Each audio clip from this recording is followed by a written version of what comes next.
Good evening, townsfolk. This is your local village witch back with another scary story from r/true scary stories, titled The Man That Caused Me and My GM to No Longer Work the Night Shift. Me and my GM were closing up at work, about 10 or so minutes away from leaving for the night.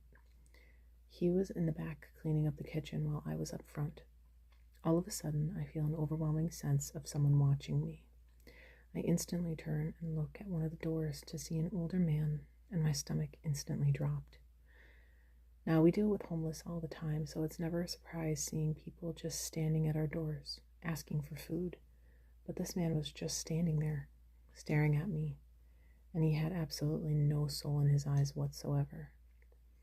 Even though my instincts were telling me otherwise, I walk over to the door to ask him what he needed. As I got closer and closer, I realized how tall this man is. I'm about 5'8", but he was easily 6'6", and dressed in a white button-up. His eyes seemed to have no irises, just pupils, and the whites of his eyes were bloodshot red. He explained a friend had dropped him off in the area, but he started to feel extremely sick and needed a ride home ASAP.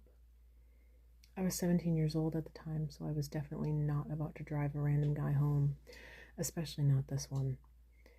He told me what road he lived off, which I never heard of, and begged me to drive him home. I went in and explained the situation to my GM. When I mentioned the road, my GM's eyes instantly lit up. My GM also lived off the road, 40 or so minutes away. I told my manager he should go out and talk to the man, as I no longer felt comfortable. I walk behind my manager, but stay inside and wait inside. As I look out the window, the man was now in a black button-up and had 3 or so Bibles out on the table with candles lit around. When I first saw the guy, he had nothing with him that I noticed, and set this all up within, at most, 5 minutes that I used to talk to my GM with. My GM walked in, looked absolutely terrified, and told me he had to take the guy home. I asked why not just get him an Uber instead, but he insisted he had to be the one to take him home, even though he had never met this man in his life.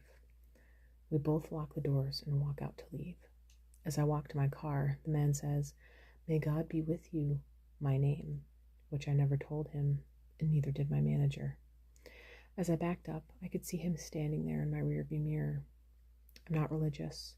I don't believe in ghosts. I don't know what this man was, but he was not human. This kept me up for nights after it happened.